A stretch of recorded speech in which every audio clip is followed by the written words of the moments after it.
Electricity, food, water. Western Berlin is under attack from the Soviet Union. They're completely powerless against the strong forces. Wait a minute, what's this? Reports just coming in, there's someone who can help. No, wait, not just someone, but many. I've received information that the Allies are coming. Berlin is saved.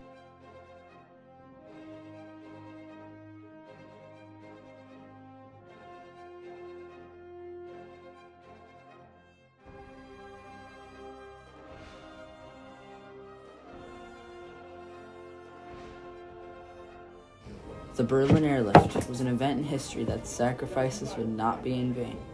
It displayed a plethora of different rights and responsibilities. The number of risks were unmatched, but the courage and strength of the Western Allies exceeded the dangers. This airlift was not just any airlift, though. This event changed history, creating a bond between the Allies and Germany and marking a symbol of trust between major world powers.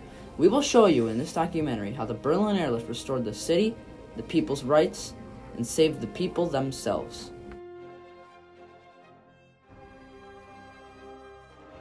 On June 25, 1948, West Berlin, Harry Truman devised the Berlin Airlift in order to bring supplies to the Germans blocked by a wall because of the Soviets' desire to suppress Western influence. Shortly after the end of the blockade, West and East Germany became recognized as separate states. This changed history by creating a bond between Germany, Europe, and the United States. This was an example of social rights and it involved ethical responsibilities. These rights and responsibilities changed history by allowing the people of Berlin to not only trust America, but also to join them in freedom.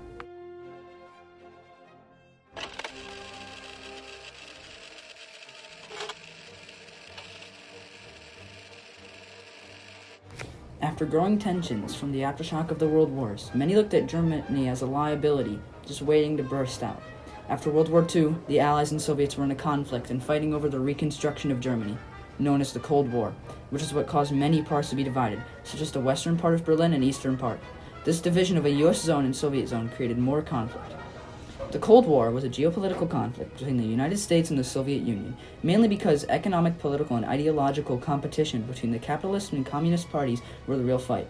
But focusing more on the Soviet Union, their power grew. They attempted to spread their influence on Germany and to the rest of the world. A specific target was where the argument for a single currency transpired. The Western Allies were attempting to introduce a new form of money into Berlin to replace the Reichsmark with the Deutschmark.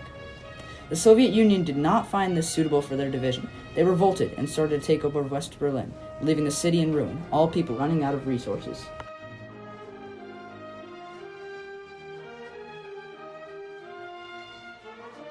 The Berlin Airlift involves the rights that are taken away and stripped from the citizens. The ethical responsibilities of doing the right thing were fulfilled by the Western Allies in their campaign to make sure people of Western Berlin had the freedoms that they saved. The rest of the Western Allies and parts of Europe restored to West Berlin were social rights and human rights. This is because the Allies restored the West Berliners' right to life, liberty, and freedom, and their ability to participate in helping the Air Force safely transport goods such as food, fuel, medicine, and water.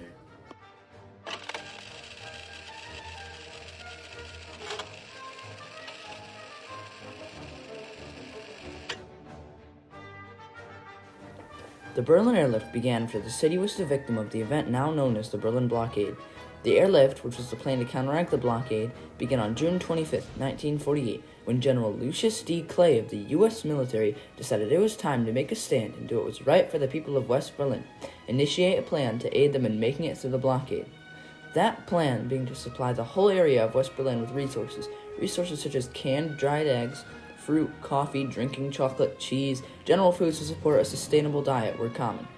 This, however, did not faze the opposition. The Soviet Union was determined to spread what they thought was the correct form of government, and they kept the blockade up.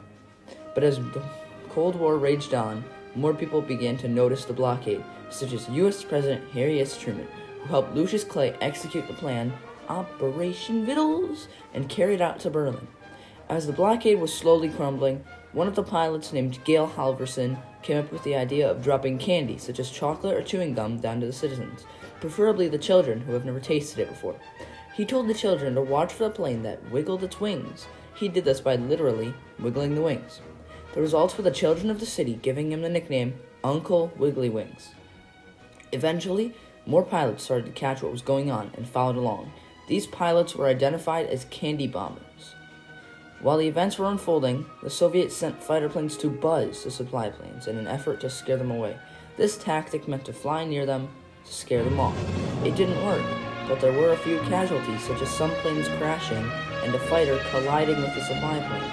And in all the crashes, the crew members all died, totaling up to 101 casualties, consisting of 17 American and 8 British planes. Aside from tragedy, the Western Allies faced no revolt from the Soviet Union, and the operation was a success.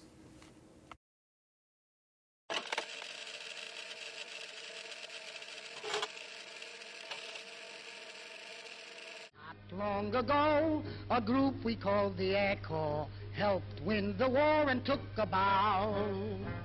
Not long ago, we cheered the fighting Air Corps. Let's see what's happened to them now.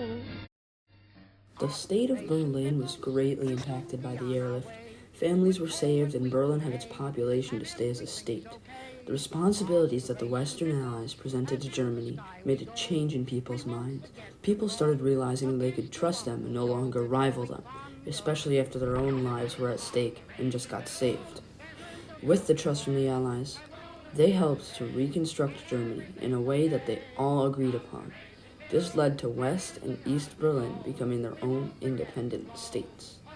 Not only did this teach the Germans something about the Allies, it taught most of the world that they could be relied upon for assistance. Nowadays, many countries are in an alliance with them. The events of the airlift also pushed back Soviet Union control, and it costed them the whole city of Berlin and many more to come.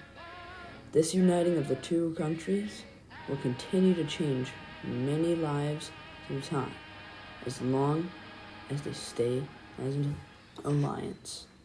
In the end, here in conclusion, we have that the Berlin Airlift was a key turning point in the history of the United States and the relationship with Germany. It showed us that we can assist others out of the good of our hearts, especially after what happened during the World Wars. What we did to help Western Berlin, some people saw as unthinkable considering the things that Germany did, such as starting them. But in the end, we have seen how the people of West Berlin had their rights taken away. But the United States and the Allies showed their responsibility that they had to replenish and restore the rights that these people deserved. So in the end, we all realized that we can make a difference, and how big of an impact that it can have.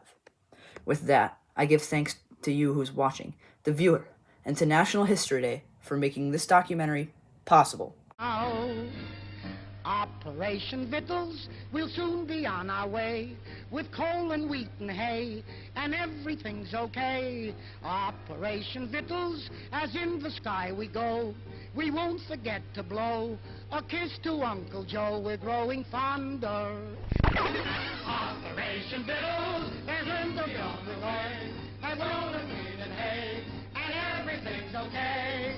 Operation Victuals, as in the sky we go, we won't forget to blow a kiss to Uncle